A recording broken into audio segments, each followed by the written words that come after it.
Hello everyone. आज हम लोग क्या करेंगे कि एक बेसिक फर्स्ट ईयर का ऑर्गेनिक केमिस्ट्री का एक बहुत अच्छा चैप्टर है, चैप्टर नंबर 4।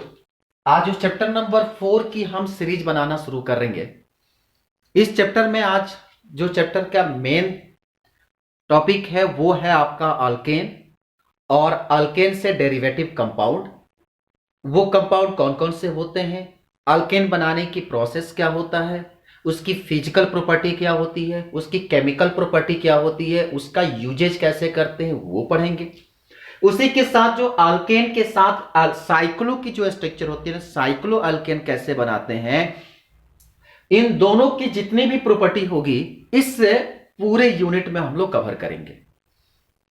ये एक पार्ट वाइज करके हम वीडियो बनाएंगे। ये वीडियो कम से कम या 4 से 5 पार्ट में ये सारे के सारे वीडियो पूरे लेक्चर आपको पॉइंट वाइज पॉइंट पूरे कवर कर दिए जाएंगे, जिससे आपको किसी भी तरह की आसानी से कोई भी आप एक लेक्चर को स्टार्ट करेंगे तो आप first part, second part, third part, fourth, इस तरह से जब आप देखते जाएंगे तो आप आसानी से नोट्स भी बना सकते हैं और सारे इंपॉर्टेंट टॉपिक कवर कर दिए जाएंगे कि जिसमें जो कि आप आसानी से जो फाइनल ईयर की जब फर्स्ट ईयर की जब फाइनल पेपर देना शुरू करेंगे तो उसमें सारे टॉपिक आपको सामने से गुजरता हुआ दिखाई देगा और इसको देखने के बाद आपको किसी बाहरी सोर्स की कोई जरूरत नहीं पड़ेगी। हम इसलिए आपके बुक के एक एक टॉपिक को कवर करने की कोशिश करेंगे।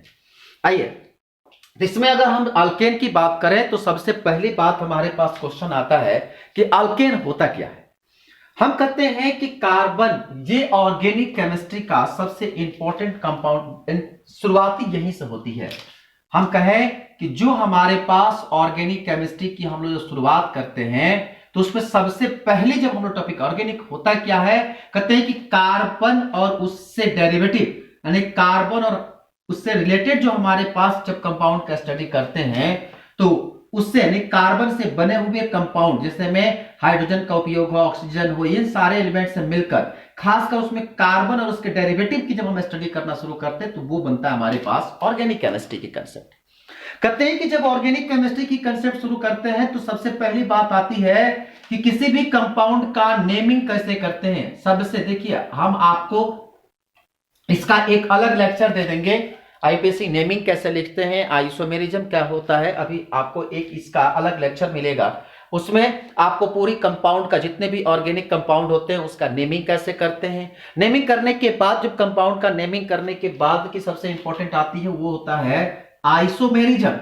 आइसोमेरिज्म इसी आपको इसमें थोड़ा सा जब इसके बाद के जो चैप्टर हम पढ़ेंगे जिसमें अल्कीन और अल्काइन पढ़ेंगे वहां आपको हम आइसोमेरिज्म का, इसमें दो तरह के हम आइसोमेरिज्म का थोड़ा सा आपको शॉर्ट नोट्स देंगे जहां पर हम लोग पढ़ेंगे एक स्ट्रक्चरल आइसोमेरिज्म और एक होगा ऑप्टिकल आइसोमेरिज्म।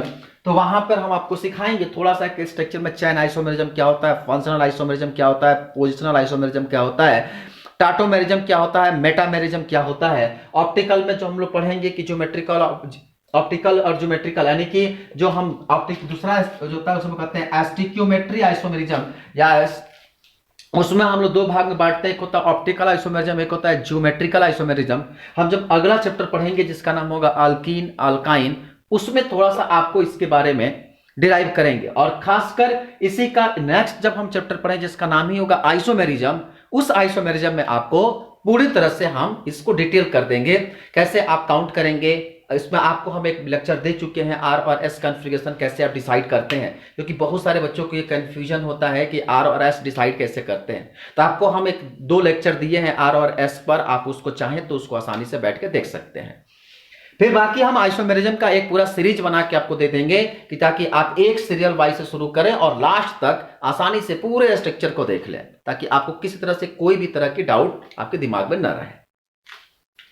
तो अगर हम लौट कर इस टॉपिक पर आए तो कहते हैं कि जब इस स्ट्रक्चर के बारे में शुरू करते हैं अल्केन का, तो इसमें कहते हैं कि किसी भी कंपाउंड की जब अल्केन की शुरुआत होती है तो कहते हैं कि ये नॉर्मल स्ट्रक्चर अल्केन में होता क्या है कि कार्बन जो होता है, कार्बन जो हाइड्रोजन के साथ जो होता है वह सिंगल बॉन्ड से अटैच्ड होता है।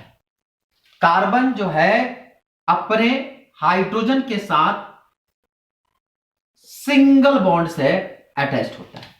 मतलब कहानी होता क्या है कि जो हमारे पास ऑर्गेनिक कंपाउंड होते हैं वह 3 भागों में बढ़ते हैं।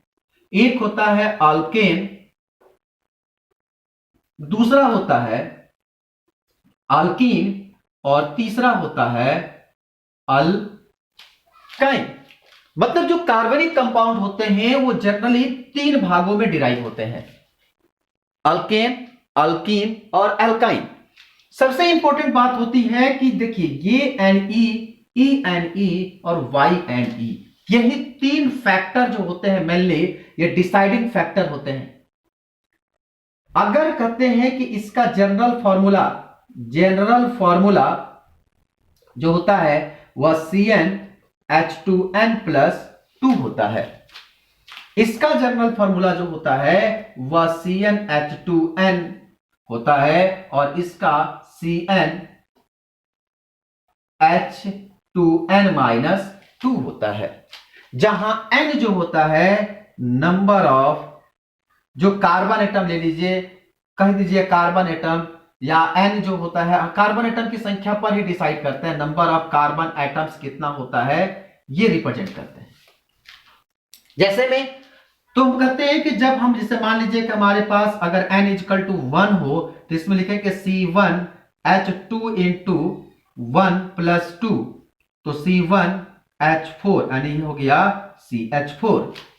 यहां पर n = 2 होता है, यहां पर n = 2 रखेंगे तो 2C × 2 × 2 C2H4, और यहां पर 2 n = यहां पर भी 2 देते हैं, 2 × 2 - 2 तो C2H4 - 2 यानी कि C2H4। बड़े इंटरेस्टेड क्वेश्चन आती है क्यों यहां n = 2 लेते हैं, तो कहते हैं कि जब भी हमारे पास एल्कीन होती है तो एटलीस्ट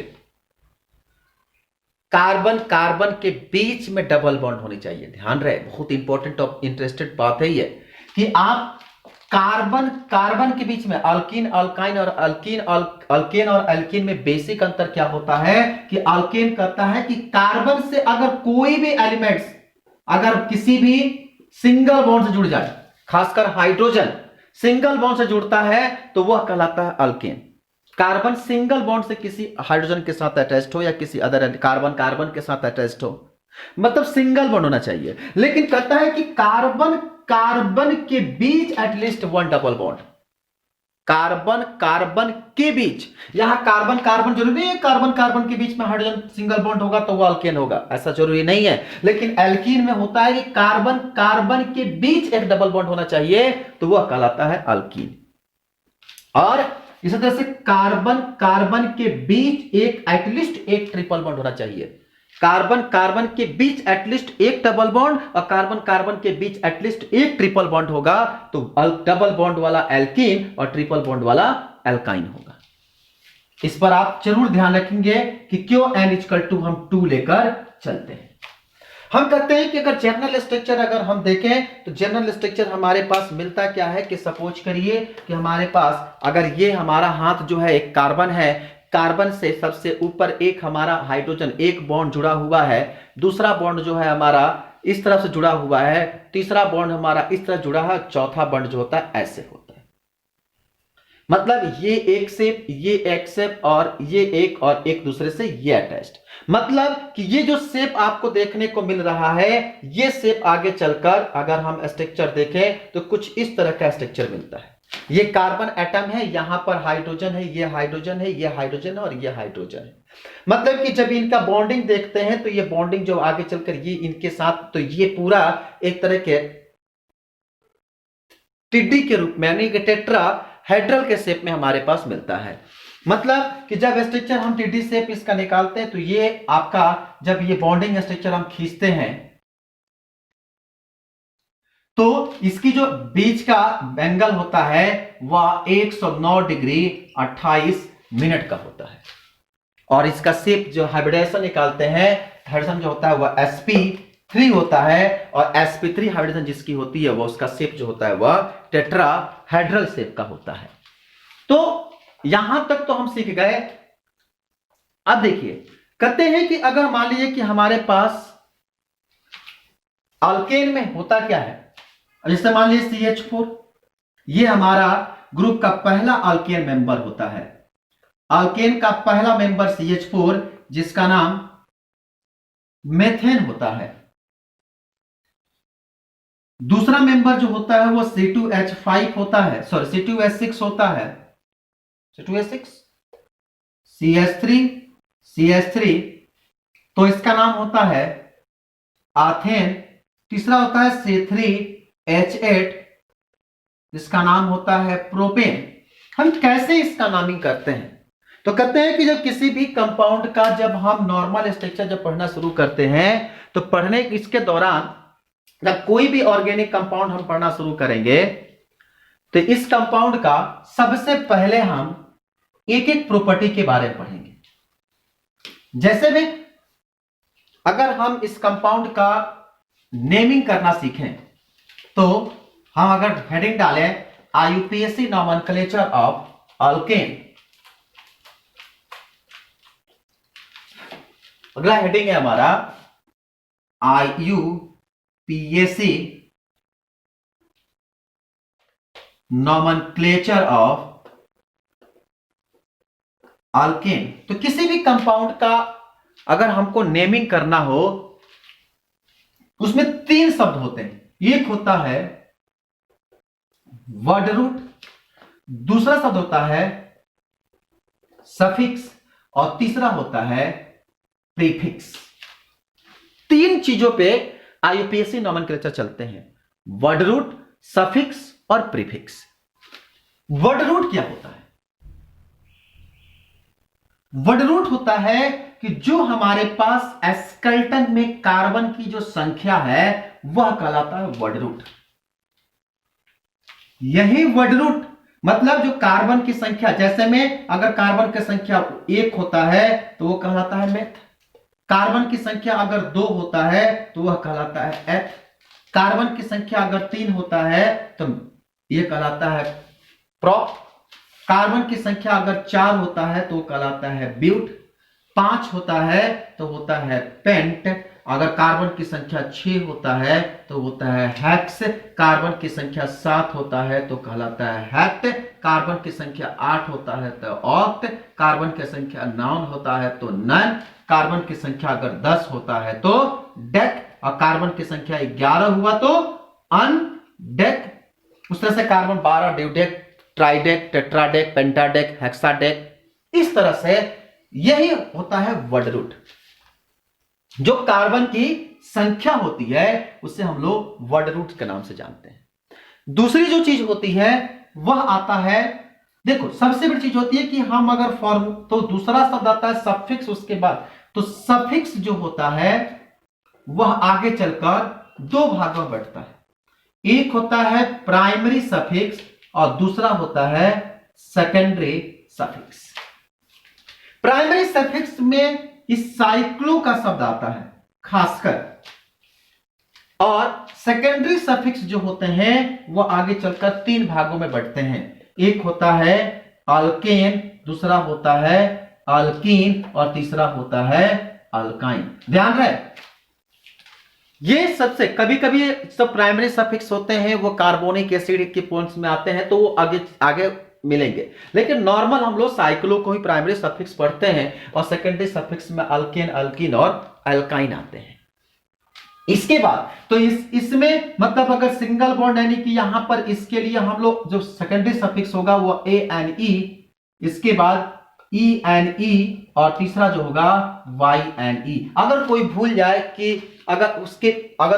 जाए कि सफिक्स पहले कि प्रीफिक्स पहले, तो सीधी सी बात, इसका जनरल फॉर्मूला हम लोग पढ़ते क्या है, सबसे पहले आता है प्रीफिक्स, फिर आता है वर्ड रूट और उसके बाद आता है सफिक्स। तो याद रखेंगे वर्ड रूट के ठीक बाद सफिक्स और वर्ड रूट से पहले प्रीफिक्स। मतलब बेटा S फॉर सन, बेटा जो होता है बाद में, और P फॉर पापा यानी पापा पहले, तो पापा पहले और बेटा बाद में। तो S P पहले, या अभी अल्फाबेट में क्या होता है P पहले आता है S बाद में आता है, तो P पहले और S बाद में। इसका यूज हम IUPAC नोमेनक्लेचर में बहुत करते हैं ABCD का। तो प्रीफिक्स वर्ड रूट सफिक्स। अब इसके बाद जो हम लोग प्रीफिक्स पढ़ते हैं, ये प्रीफिक्स भी आगे चलकर दो भाग में बढ़ता है। एक होता है प्राइमरी प्रीफिक्स और दूसरा होता है सेकेंडरी प्रीफिक्स। अब इस प्राइमरी प्रीफिक्स में जो होता है आगे चलकर नंबरिंग आ जाता है, उसके बाद साइड चेन आ जाता है। तो इस तरह से सेकेंडरी सफिक्स में भी हमारे पास नंबरिंग आ जाते हैं, साइड चेन आ जाएंगे, या कुछ फंक्शनल ग्रुप आ जाएंगे।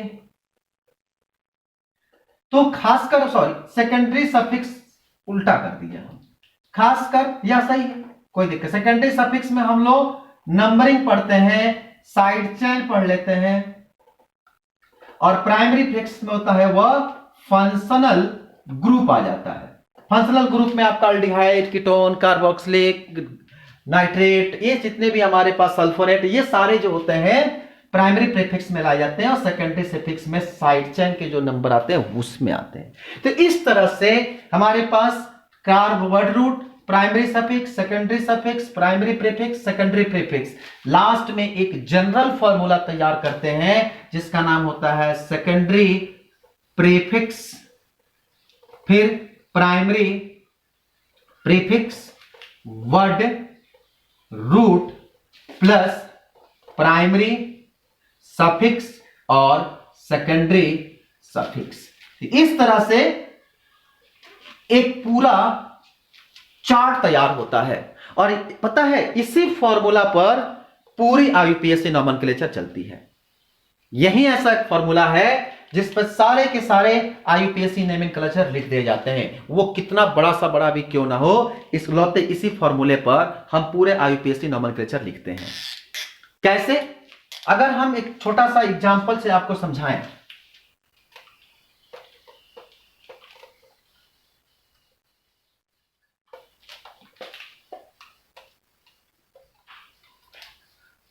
अगर हम इसे, अगर आपको एक छोटा सा एग्जांपल दें, जैसे में अगर मान लीजिए CH3, CH2, CH2, CH2 और CH3, सिंपल स्ट्रक्चर।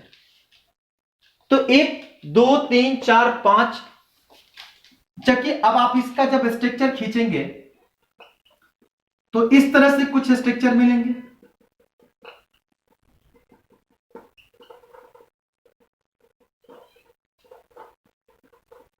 मतलब कि 5 कार्बन का चैन, 5 कार्बन का चैन, अब पांचों कार्बन के बीच में कौन सा बॉन्ड है? सिंगल बॉन्ड है।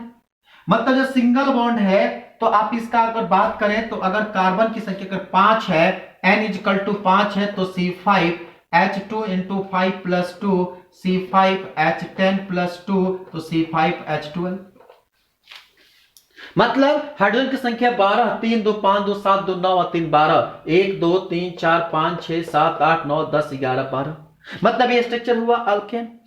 5 कार्बन का चैन है तो नाम हो गया पेंट, सिंगल बॉन्ड है तो N नाम हो गया इसका क्या? पेंटेन। मतलब ये वर्ड रूट हो गया, ये पेंट क्या हो गया? वर्ड रूट हो गया, और N क्या हो गया?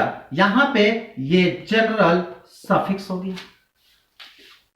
उसी तरह से इसी को जो पेंटेन हमको मिला, इसका जो कॉमन नेम ये है इसका आईयूपीएसी नेम, और इसी को आगे चलकर अगर हम कॉमन नेम के नाम से जाने तो कॉमन नेम जो होता है, चूंकि जनरल स्ट्रक्चर है तो इसको लोग कहते हैं नॉर्मल पेंटेन। तो ध्यान रखेंगे किसी भी कंपाउंड का आईयूपीएसी नेम और कॉमन नेम हर किसी का अलग अलग होता है। ये नहीं कि जो कॉमन नाम होगा वही उसका आईयूपीएसी नाम होगा, ऐसा कुछ नहीं है। कहीं कहीं पर बिल्कुल डिफरेंट होते हैं, उसका कॉमन नाम और आईयूपीएसी नेम बिल्कुल अलग अलग होते हैं। ठीक है, तो ये हमको मिला पहला स्ट्रक्चर। अगर हम इसी को, अगर हम दूसरा स्ट्रक्चर हम पूछें तो देखिए,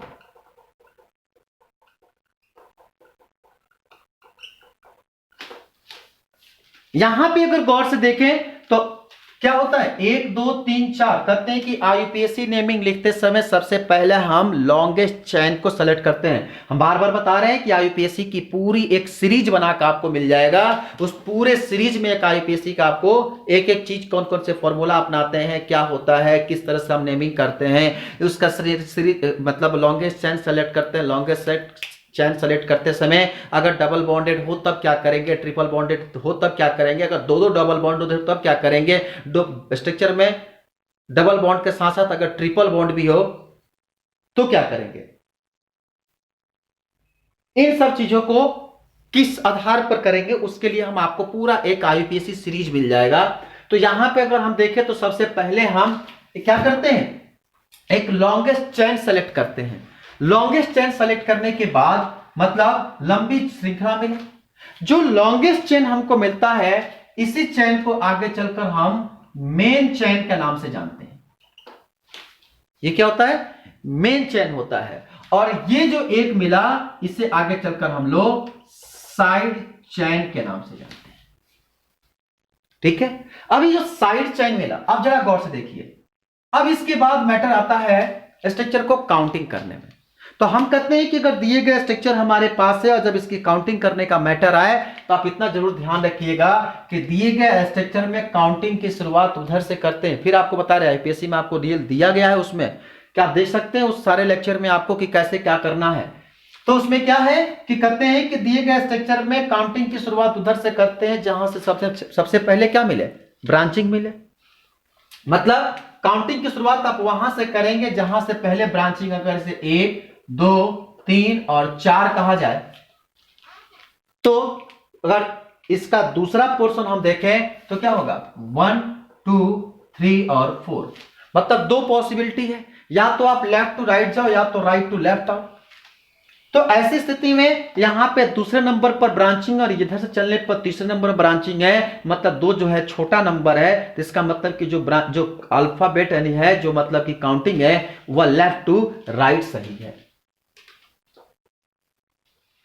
तो ऐसे कंडीशन में नाम क्या हो जाएगा, ये एक कार्बन का चेन है तो इससे हम लोग कहते हैं मेथिल। ध्यान रखेंगे ANE ENE YNE का प्रयोग पूरे स्ट्रक्चर में सिर्फ एक बार करते हैं। ये नहीं कि इसका भी नाम हम मेथेन रख दें, इसका नाम लिख दें 2 मेथेन, ये बिल्कुल गलत है। एक बार सिर्फ जो होगा ANE YENE और ENE का उपयोग सबसे लास्ट में एज ए सफिक्स में करेंगे, यहां पर एज ए प्रीफिक्स के रूप में काम करने लगा। तो कितने नंबर पर है, दूसरे नंबर पर है, तो ये हो गया 2 मेथिल। ध्यान रहे नंबर और वर्ड लिखते समय डैश का प्रयोग करते हैं, 2 अंक लिखते समय कॉमा का प्रयोग करते हैं, और आईयूपीएसी नाम लिखते समय सबसे पहला लेटर जो लिखते हैं वो कैपिटल में लिखते हैं। तो ये सब बातों पर थोड़ा सा ध्यान दी जाती है। ये जो पहला लेटर होता है वह कैपिटल होता है। तो 2 मेथिल, उसके बाद 4 कार्बन का चेन है तो meth eth prop but, but single bond सारा है तो N, तो 4 मेथिल ब्यूटेन। ये है इसका आईयूपीएसी नोमेनक्लेचर। इसको हम कॉमन नाम में क्या लिखते हैं कि अगर कार्बन से जुड़ा हुआ अगर एक ब्रांचिंग हो तो इसे हम लोग कहते हैं आइसो। और जितने भी कार्बन की संख्या है 4 कार्बन और एक ये 5, तो इसका नाम देते हैं आइसो पेंटेन। तभी हमें कहा कि आईयूपीएसी नेम और कॉमन नेम दोनों जो होते हैं अलग अलग चीज होता है।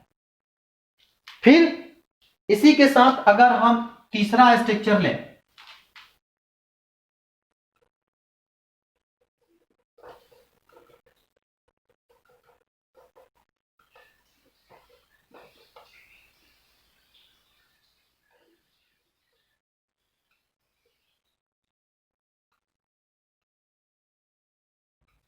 अगर इस स्ट्रक्चर को गौर से देखो तो यहां देखेंगे तो 1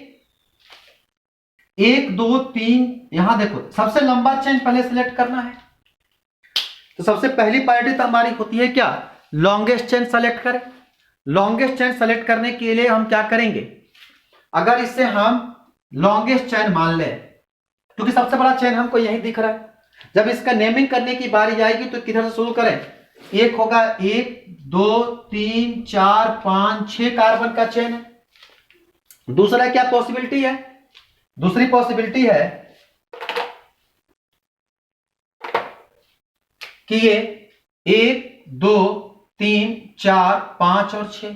दूसरी पॉसिबिलिटी है कि लेफ्ट टू राइट है, और सॉरी पहली पॉसिबिलिटी है लेफ्ट टू राइट, दूसरा राइट टू लेफ्ट। तो ऐसी स्थिति में जब देखेंगे तो देखेंगे कि हमारे पास ब्रांचिंग देखेंगे कितने नंबर पर है।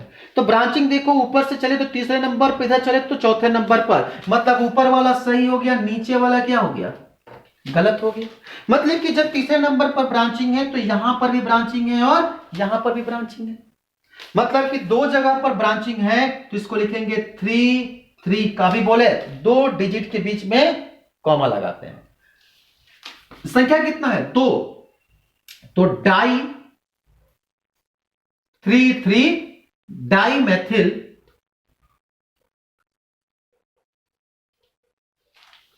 और 6 कार्बन का चेन है तो हेक्स एन।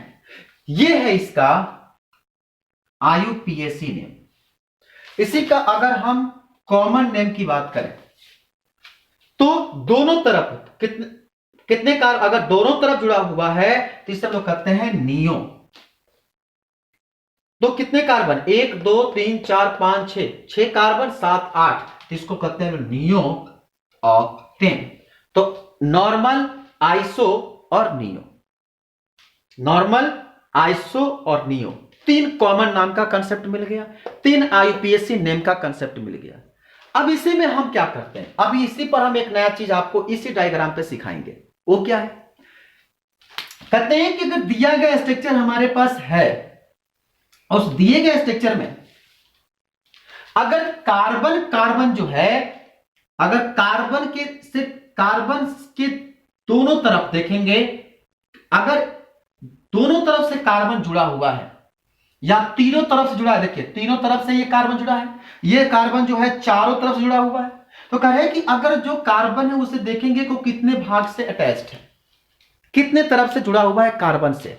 अगर ये कार्बन, जैसे इस कार्बन को देखें तो ये कार्बन जो है, इस कार्बन जुड़ा है और इस कार्बन जुड़ा है, इधर हाइड्रोजन इधर हाइड्रोजन है, इसका मतलब नहीं है। अगर जो कार्बन जिधर से जुड़ा रहता है, जितनी संख्या में रहता है, वह उसका नंबर दी जाती है। इस कार्बन के पास सिर्फ ये कार्बन जुड़ा है, ध्यान रहे, इस कार्बन के पास सिर्फ ये जुड़ा है, तो ये कहलाता है प्राइमरी कार्बन। क्या मिला? ये कहलाता है प्राइमरी कार्बन।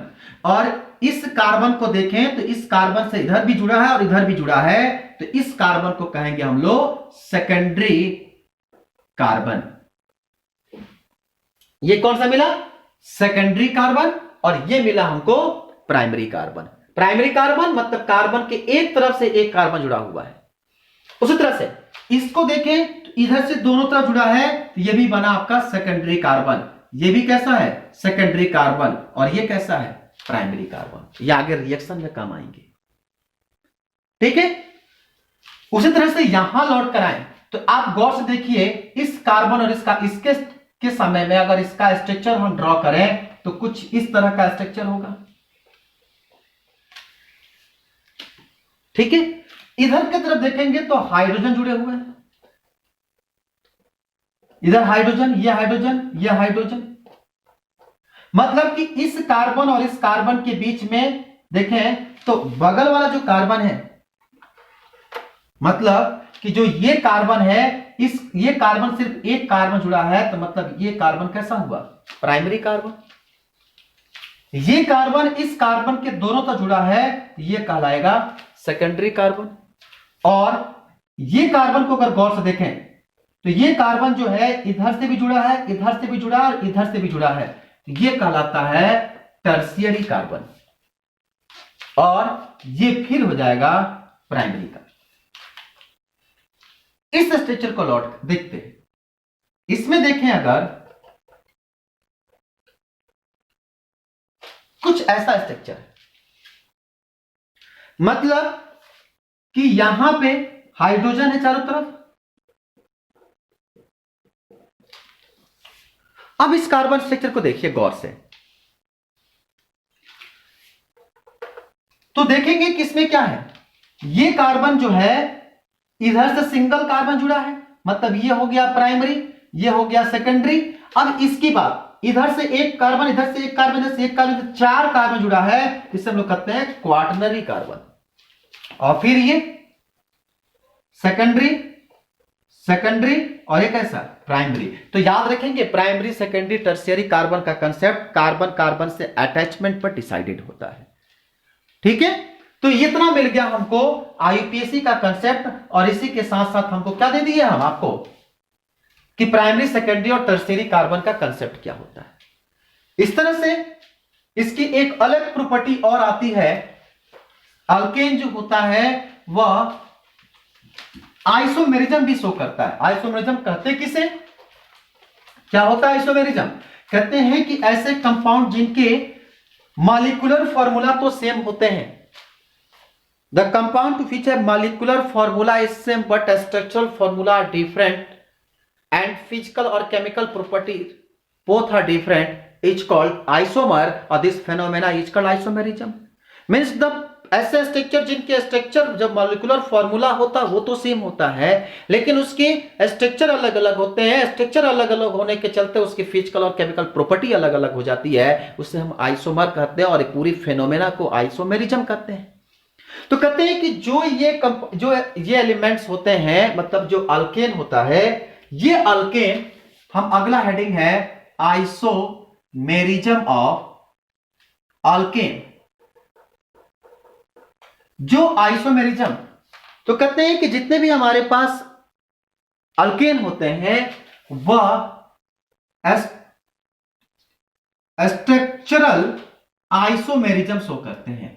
अब स्ट्रक्चरल आइसोमेरिज्म का सबसे पहला अगर हम चीज सीखें तो कहते हैं कि ये चेन आइसोमेरिज्म शो करते हैं। पहला क्या है, इसमें नॉर्मली चेन आइसोमेरिज्म शो करते हैं, क्योंकि हम केवल एल्केन पढ़ रहे हैं, इसके साथ कोई फंक्शनल ग्रुप हम पढ़ नहीं रहे हैं, तो इसीलिए हम जनरली पढ़ते हैं कि चेन आइसोमेरिज्म शो करते हैं। चेन में क्या होता है कि जो कार्बन की संख्या है वह इंटरचेंज करती है, मतलब कार्बन की संख्या सेम रहेगा, उसकी चेन जो होगा वो अपना पोजीशन चेंज करता रहता है। जैसे में अगर एक स्ट्रक्चर हम दे दें आपको C4H8 C4H10, आप स्ट्रक्चर बनाएंगे तो इसका स्ट्रक्चर ये तरह का होगा, 4 कार्बन, एक ये आपका C4H10 है।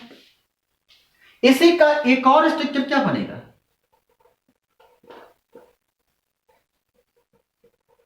आप जरा गौर से देखिए, मतलब ये भी क्या है, 1 2 3 4, यानी मतलब कि 4 कार्बन और 10 हाइड्रोजन। ये भी कितना, 4 कार्बन और 10 हाइड्रोजन। मतलब ये भी है C4H10, ये भी है C4H10, तो मतलब ये C4H10, ये भी C4H10। तो जरा बताइए दोनों का मॉलिक्यूलर फॉर्मूला सेम है कि नहीं सेम है, पर स्ट्रक्चर क्या है, अलग अलग है। तो द कंपाउंड विच है molecular formula same but structure are different, structure different but physical and chemical property also different is called chain isomerism.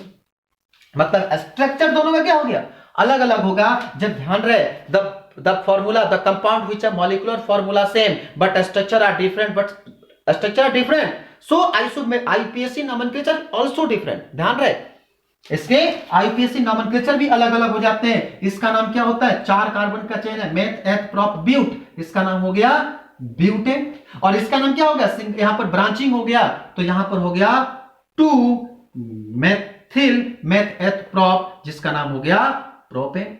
तो 2 मेथिल प्रोपेन और ये हो गया ब्यूटेन। जरा गौर से देख के बताइए दोनों स्ट्रक्चर का आईपीएसी नेम अलग अलग है कि नहीं। तो कहते हैं कि ये स्ट्रक्चर जितने भी होते हैं ये चेन आइसोमेरिज्म, यानी कि अल्केन जो होते हैं वो चेन आइसोमेरिज्म को शो करते हैं। ठीक है, तो जैसे में एक और एग्जांपल आपको हम दे दें, C5H12, 5 कार्बन का एक स्ट्रक्चर, दूसरा स्ट्रक्चर, गौर से देखिए, तीसरा स्ट्रक्चर कुछ बन सकता है क्या,